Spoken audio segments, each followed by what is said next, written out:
It's unfortunate we're living in a world where having principles and sticking to your values costs you your career. The same government that I thought, the same party that I thought were champions of human rights are now turning out to be complicit with their silence. You want me to look like me, but sound like you. If this is the hill I'm going to die on, it's for the right cause, and I won't have any regrets. Welcome to the Big Picture Podcast. My name is Mohammed Hassan, and today I'm joined by Fatima Payman, an independent senator from Western Australia. And she is a name that you need to know if you don't already, because over the last 12 months, she's been one of the most outspoken political figures in Western society. Payman made history in 2022 when she became the 5th youngest member to join Australia's parliament and the first to wear the hijab. But while her identity was initially celebrated as a win for diversity in Australia, it was suddenly used against her when she decided to break ranks and go against not only the Labour government that she was a part of, but also the Australian Prime Minister himself, when she stood up and accused Israel of committing a genocide in Gaza back in May. The price tag of Israel's right to defend itself cannot be the destruction of Palestine. Israel's right to defend its civilians cannot equate to the annihilation of Palestinian civilians. I hereby call for an immediate ceasefire to come into effect, alongside many world leaders and experts. Payman was viciously attacked in the press, as well as inside her own party, as her colleagues tried to convince her to backtrack on her statements and support the official policy of the government, which maintained positive trade and political relations with Israel. Payman refused and continued to fiercely criticize her party's position. By June, she was suspended from the caucus, then from the party, and by July, she'd been exiled permanently. Today, she's continued to be a vocal advocate for Palestinian rights, and her fiery critiques of the Labour government are even bolder, as she navigates her young career in politics, now as an independent, an outsider determined to speak from her conscience. So what has this experience taught her about what it means to be in politics today, and what it means to speak truth to power?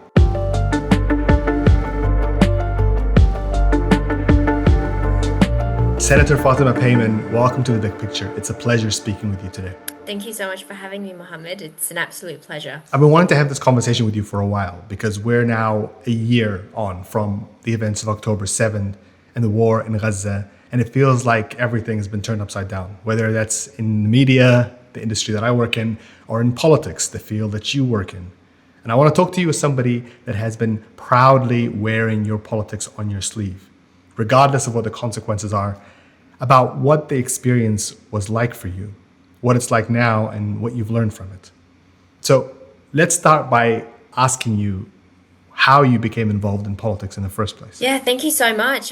This is going way back in sort of 2017 when I started getting involved in student politics within university campus grounds. And like many ethnics in the Western world, my parents wanted me to become a doctor, an engineer, or a lawyer. I didn't end up becoming any of them, but it was really interesting to see how student politics and getting involved in student leadership was something that I had a natural inclination towards. And it wasn't until I had gone through a grieving period with my dad's passing in 2018 when he passed away from acute myeloid leukemia, that I realized that, you've got to give back to the community that's given you so much. What's my legacy going to be? How am I going to contribute to my father's legacy?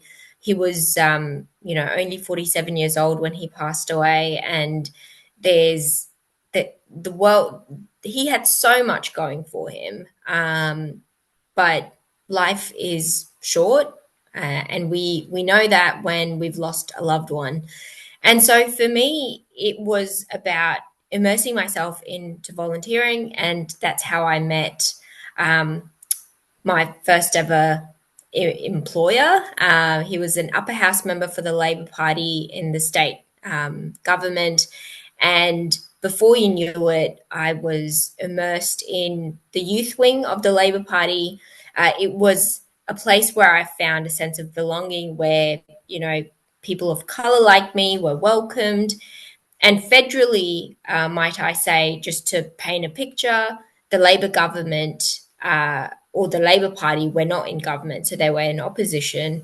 And so we were very vocal on human rights matters, and that included on Palestine, because in 2021, in the national policy platform, where thousands of delegates and rank and file members come together, and you basically put together a platform of ideas that have been robustly debated over, and you've come to an agreement and you put it in the platform, which essentially means that's what the party stands by, and that's in consultation with your members. And within it said, clearly stipulated, that the Labor Party, should it win government in 2022, it should recognize the state of Palestine. It should call for an end to the illegal occupation of the state of Israel over the people of Palestine. And so, naturally, there was a clear, inclination that I had towards justice, and coming from Afghanistan, knowing that, injustices can take many forms, and understanding how the blessings that we have right now cannot be taken for granted. And so, how do I contribute to that positive policymaking process? And for me, it was about getting involved in politics. It's about having a seat at the table. It was about having my voice heard, because what I had to say mattered. And so I got involved in student politics, went on to work for the upper house member back then, and then found my way to the union movement. So I worked at United Workers Union and understood how the Labor Party machinery works, and, how that goes hand in hand with the union movement. And it was end of 2021 when I was tapped on the shoulder and asked by my then boss if I would like to put my name as a number 3 Senate candidate for the upcoming election. And as a 27-year-old, the first thing that came to my mind was, I don't want to win. I'm not ready for this. It's too soon. It's too early. I've got so much to learn, so much to experience.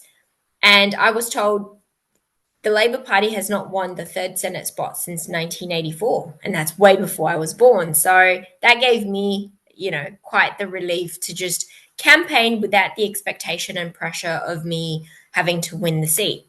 And so thereby, like, my journey sort of campaigning during the state election, where we won astronomically, the Mark McGowan government, obliterated the opposition. And I think the opposition in the lower house only had 3 seats.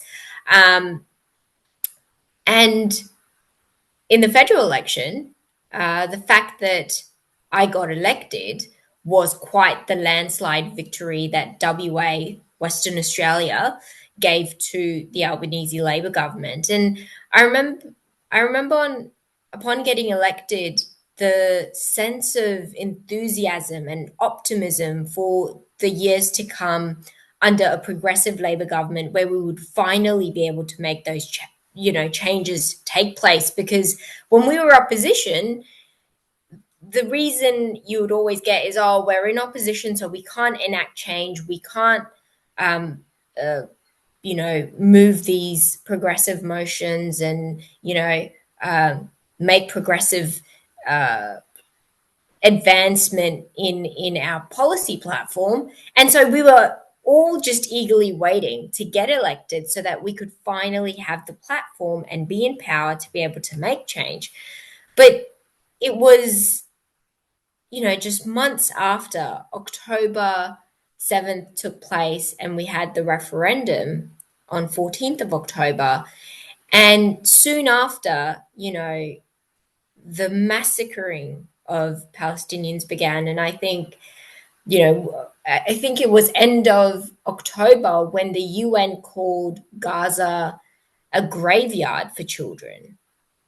And this was in October of last year. So to then, fast forward months, almost a year now, into what's been taking place, it's unfathomable that we could stand by and let it take place.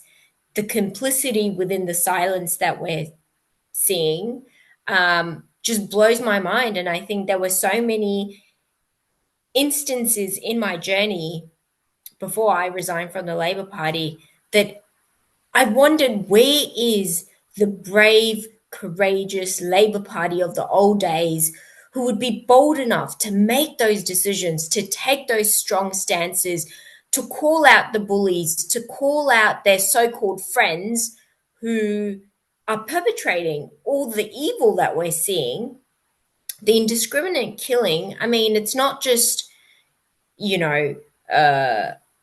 apartments and churches and schools, hospitals, refugee camps, mosques, universities, even cemeteries are being blown up. And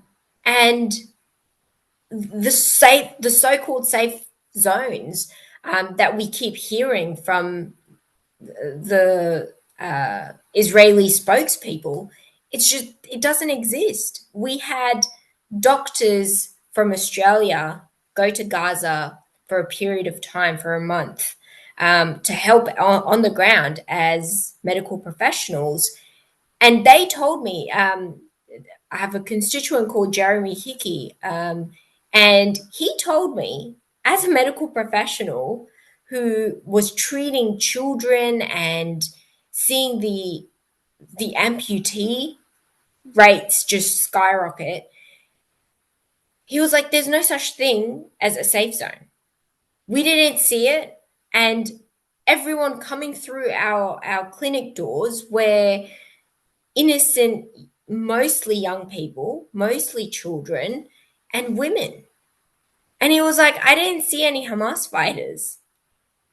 And so it just blows my mind how this current government in Australia, instead of, calling out Israel, holding them to account, they're more engaged in gaslighting protesters at the rallies. They are putting down and condemning students at encampments. Or, we had mothers coming together as Mums for Palestine, forming a group to spread awareness about what's happening. And so I think to see the juxtapositioning of what was the strong Labor Party of the old days and what we have right now, it's almost like you can't recognize that the current Labor Party is the same. So you enter Parliament and enter the Senate as the third youngest senator ever. Fifth. Oh. Fifth youngest, yeah. Okay, your Wikipedia entry is wrong. I know. I don't know who's taking care of my Wikipedia. I have no idea. You're the fifth youngest in Australian political history. And you're also, correct me if I'm wrong, the first hijabi woman to serve in the Senate. Is that correct? Yes. And this is your first term in the Senate. Your first term as part of a Labour government that hasn't been in power for a long time, that everyone's excited about. This is the beginning, really, of your political career. And it was an opportunity for you to set yourself up for life, for a long, illustrious job in Parliament. Why do you throw it all away? Yeah, it wasn't an easy decision, but the right path is not necessarily the easiest path to tread on. And I always remember my dad, Allah yarhamu, say, live life with a clear conscience and you have no one to fear. And I think in the last 7 months before I called it a genocide on 15th of May, and broke ranks within my party because we weren't supposed to use the G word. It was forbidden. It was just not something that we were allowed to do. And for me to call it out was a massive step out of the line. And it was a big decision, but those last 7 months had actually just put me under so much pressure internally, where my conscience was absolutely uneasy. I just couldn't look at myself in the mirror. I was having mental breakdowns. I was hospitalized so many times.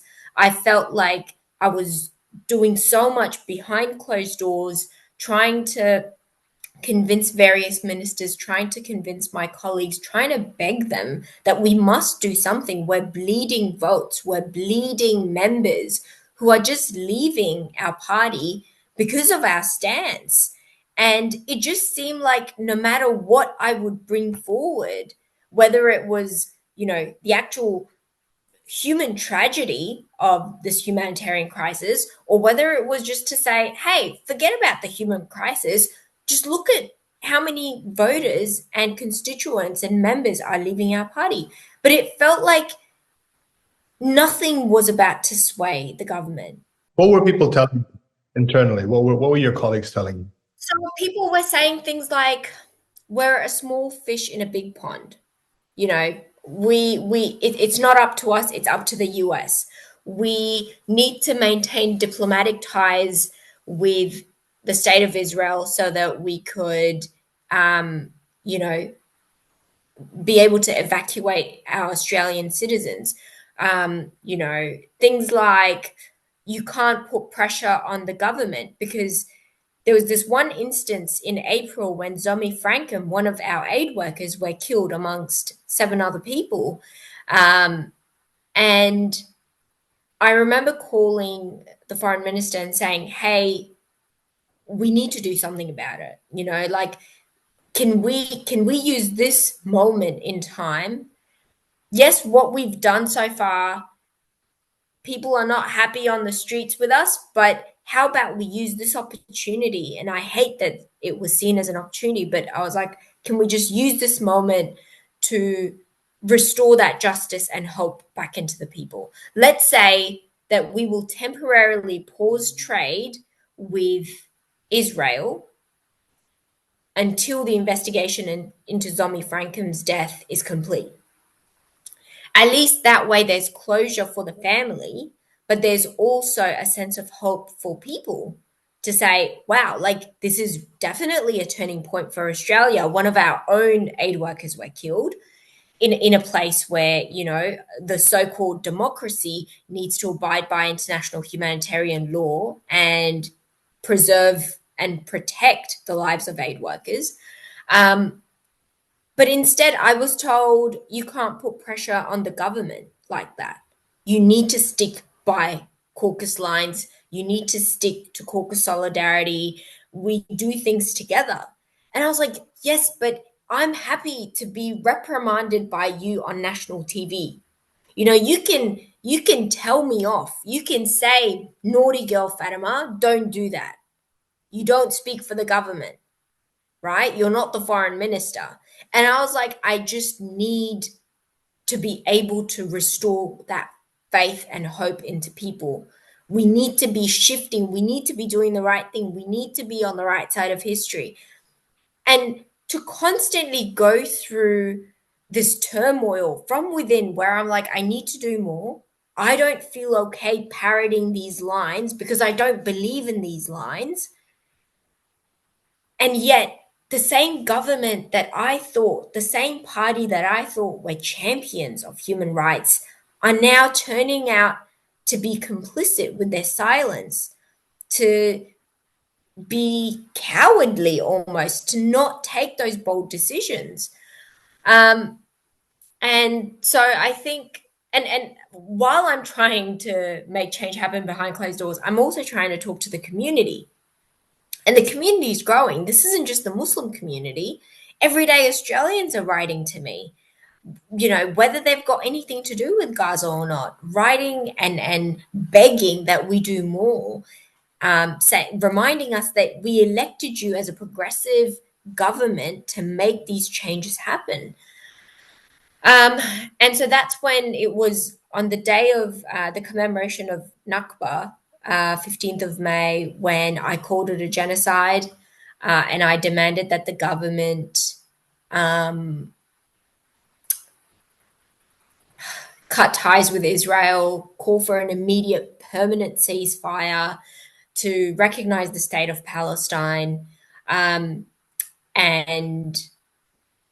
to listen to the community that's been hurting here in Australia.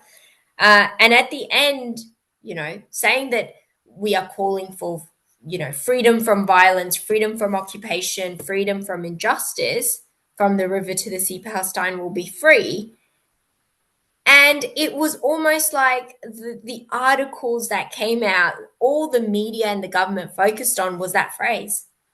Like it was bewildering to be like, I have put so many demands on the table. I've called it a genocide. And instead of addressing any of those points, you're more worried about a phrase that gets chanted in protests. Like, seriously? Because overnight you became the focal point of not only the politics in Australia, but the media. You were being accused of supporting terrorism, supporting Hamas, using genocidal language. There was a real intensity to the way people were talking about you. Were you prepared for that? It was tough. And just for your audience and the context, I had gotten married in February of that year. So with things escalating to what it did from May until June when I crossed the floor, and then first week of July, I resigned from the Labor Party, the pressure was mounting. And I felt like yes, I had said my piece and I was at peace with myself. So I had no regrets of what I had said. I had no regrets of crossing the floor. I was shocked at the way the media would spin things on their heads, but I was also shocked at the backgrounding that was provided by my former colleagues to the journos. They would go behind my back, and conversations that I had with them, things like, this decision to cross the floor is a decision bigger than myself. And so I've been praying and reflecting. I mean, as if you can't see that I'm a practicing Muslim. I mean, praying 5 times a day is an obligation that everyone knows that Muslims have.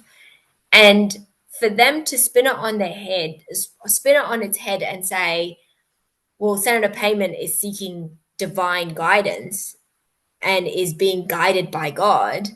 It's like, yeah, newsflash, is that news to you? How is that a derogatory or insulting thing? Like, why would you? So they're saying it in a way that makes you sound insane. Crazy. Insane. Yeah. Like an absolute extremist. And it's like, well, hang on. It was this government that sent me on 5 international delegations as a first-term backbench senator who's the youngest in parliament to showcase to the world, look, we've got someone who's young, we've got a woman of color, and she's a woman of faith. She's ticking 4 boxes, for God's sake. It's great, right? And it was to nations that they wanted to have a greater appeal. It was Indonesia, Malaysia, Bahrain, Rwanda, South Korea. Like, it was incredible to see me being the poster child once upon a time. And now I'm like this Machiavellian, evil person just because I have principles and I choose to stand by those principles. And I'd rather have a clear conscience and vote with my conscience. And it's not an abstract concept. I mean, the opposition, so the Liberals and the Nationals Party, they have a conscience vote. The Greens Party have a conscience vote. But it's bizarre that as the Progressive Party, the Labor Party seems to be stuck 130 years ago into the same rules that were placed back almost over a century ago, and applying it to modern day Australia, where we say we're the most multicultural nation in the world. We say that, our 47th parliament is the most diverse yet. But we don't want to give voice to the diversity. You want me to look like me, but sound like you. Mm. And so how is that, evolving and growing and bringing in that inclusivity that we claim to value. And so, yeah, being in the eye of the storm, I was at peace with myself, but obviously I had to damage control, make sure my family were okay. My husband did not enjoy seeing his wife, in the front pages of the newspaper every single day for almost like 2 weeks. And it's not every day that your wife gets into a fist fight with the prime minister of the nation, let alone the youngest. Prime Minister was her boss just a couple of months Yeah, later. who is her boss? Literally. I mean, there were moments where, there were standover tactics and various levels of intimidation that were used to sort of, cower me down and to get me to just ease out a bit. But I just couldn't. They would physically come to my office, somebody from the Prime Minister's office, and he would walk me down the corridor where everyone is staring at me, wondering, oh, there's that naughty student being walked down to the principal's office for a telling off. So it was quite patronizing at times. But again, I was like, if this is the hill I'm going to die on, it's for the right cause and I won't have any regrets. Yeah, you're right that it was really early in my career. Maybe that's why it was quite, straightforward for me to follow my conscience, because I don't know whether other politicians get desensitized because they're in that building for too long. Or they lose their humanity, or I don't know. I don't know what happens, because all of a sudden the caucus becomes more important than the community. Politics becomes more important than the people. We forget that we're in this building to serve the people that elected us, not the other way around. It's just this sense of entitlement that you see some politicians and the leadership that they conduct themselves with, that I just wonder, where did we go wrong? Because that's not what leaders are supposed to do and behave like. And I know that, the foreign minister had said that, Senator Payman should have waited the way I did for marriage equality. And she waited for 10 years. Well, Palestinians don't have 10 years. Enough bloodshed has been spilt, and I think it was recorded that Gaza has been reduced to 42 million tons of rubble, like in a densely populated area. To have so many people massacred in the span of a year, I know that the official figures are 41,000, but it could be more than that. It could be in the hundreds of thousands for all we know, because people are missing. People are still under the rubble.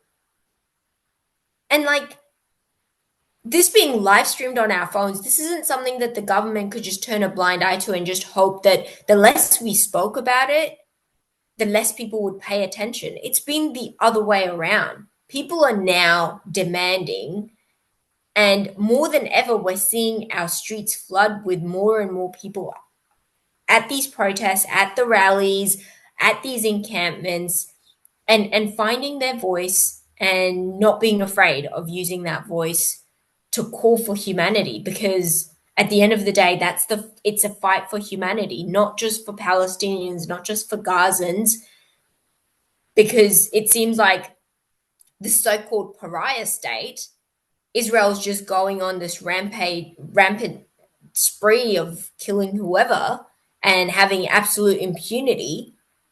And that's what happens when you don't tell your so-called friend, hey, here's a red line. You can't pass that red line.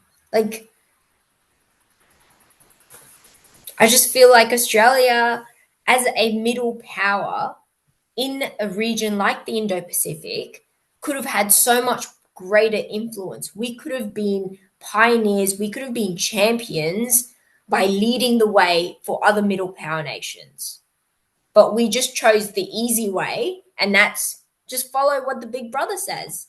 You are an example of somebody that has taken the hard way and faced some pretty intense consequences for it.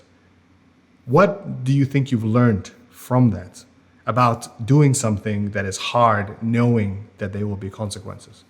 It's unfortunate we're living in a world where having principles and sticking to your values costs you your career, costs you, you know, a future where you've got big aspirations and dreams. But the biggest lesson I've learned is it's in moments when you feel like no one's going to stick by your side and you're doing this for the right reasons, for your conscience, so that you can live with yourself, that you'd be surprised how people just gravitate towards you and truly see the leader that, you know, they've been yearning for, and justice will always prevail, the truth will always come out, and that's just something we cannot hide away from. And history records all of this. One day we will look down 20, 30 years from now and realize who were those that were complicit and who were silent and who did nothing, and who are those that actually did something, even if they cost them. Because I see my sacrifices as just a speck in the grand scheme of things. What I've done towards the Palestinian cause is very minute. You know, the fact that just speaking the truth and saying something that is so straightforward, for example, the Labor government saying we support a two-state solution. Okay, well, how can you support a two-state solution when you don't even recognize one of those two states? Like, it's illogical. And I think it's a massive learning experience for the Labor Party in terms of how they can no longer take a community, a subsect of the community, for granted. And it has truly woken up, whether it's people in Sydney, whether it's Australians here in WA, whether it's in Queensland, people are no longer looking at the major parties and accepting them as at face value or just doing as they're told.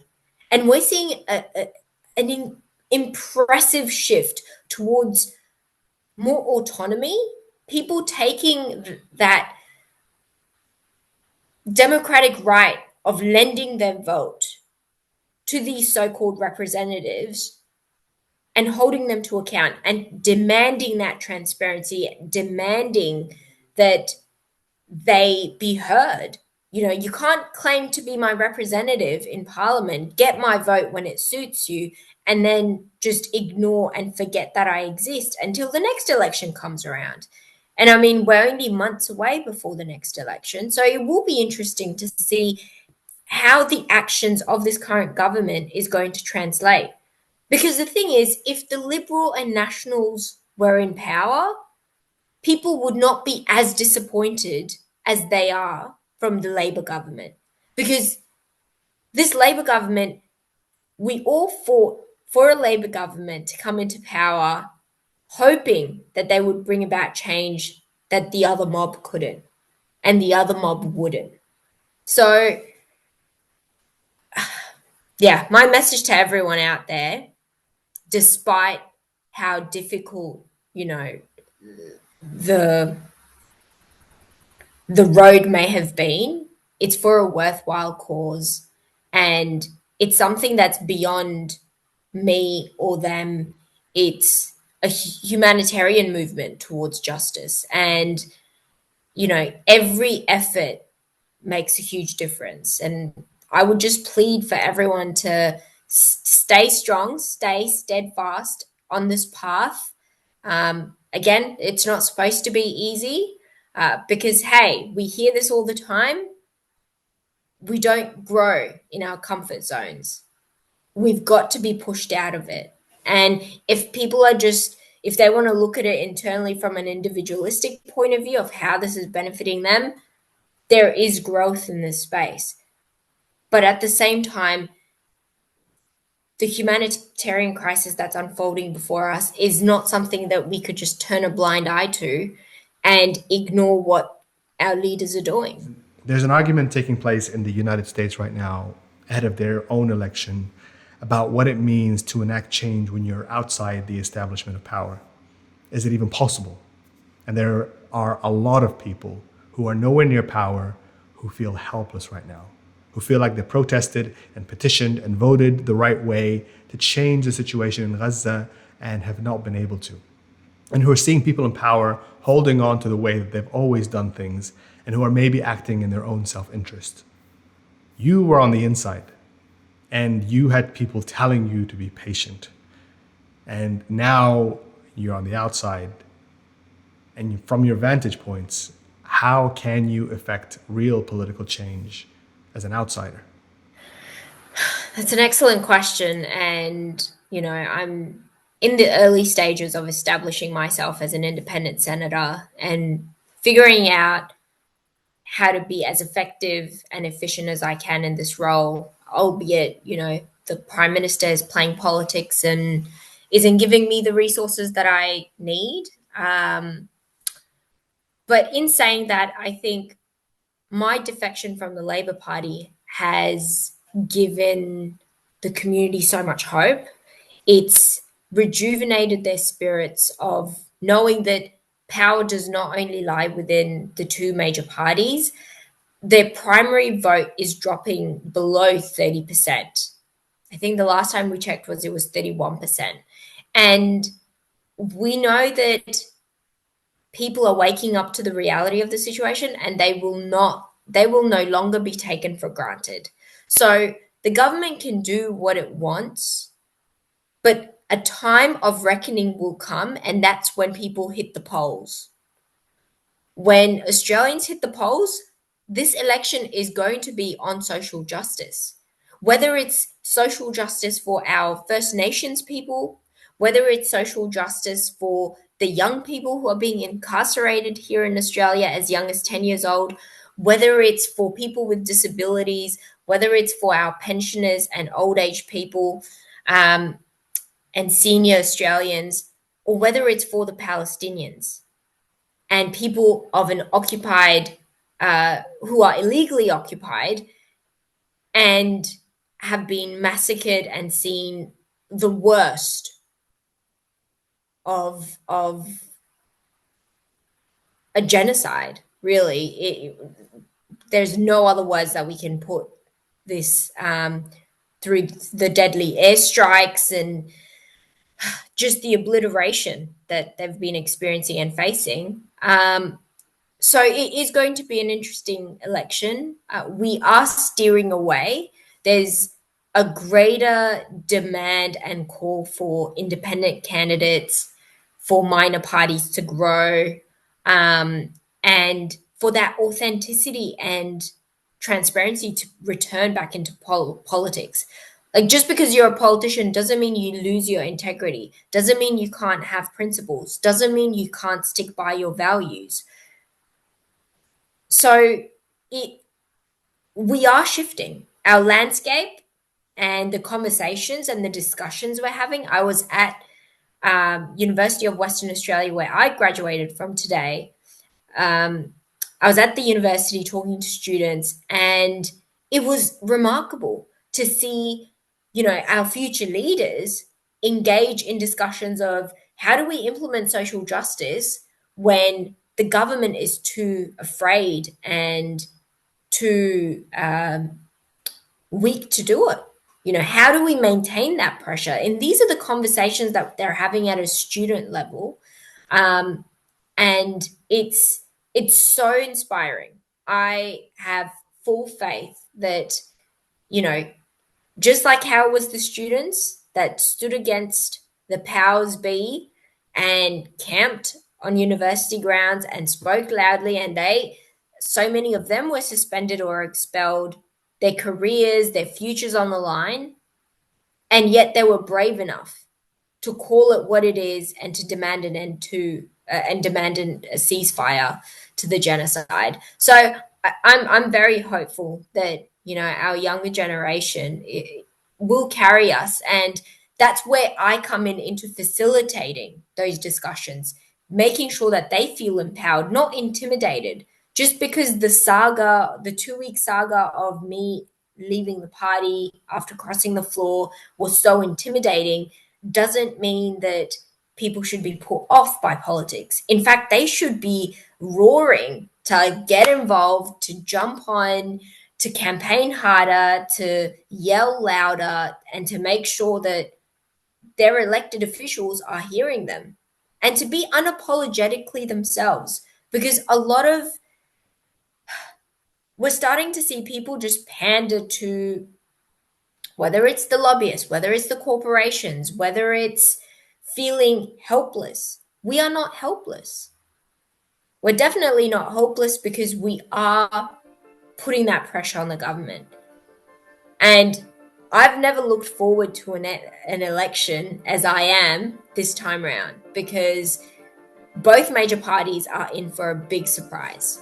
A very powerful note to end on. Senator Payman, thank you very much for your words and your insight. It's been a pleasure talking to you. Thank you so much. It's been a pleasure, Mohammed. Thank you for watching this episode of The Big Picture, and a big thank you to Senator Fatima Payman for being our guest today. We always want to hear what you have to say about these conversations and about this one as well. So please leave your thoughts in the comments below. And if this video resonated with you, then please consider liking, sharing, and subscribing to see more of our content. And if you want to hear it in audio format, then you can find this episode and all of our episodes wherever you get your podcasts from. And until next time, salam.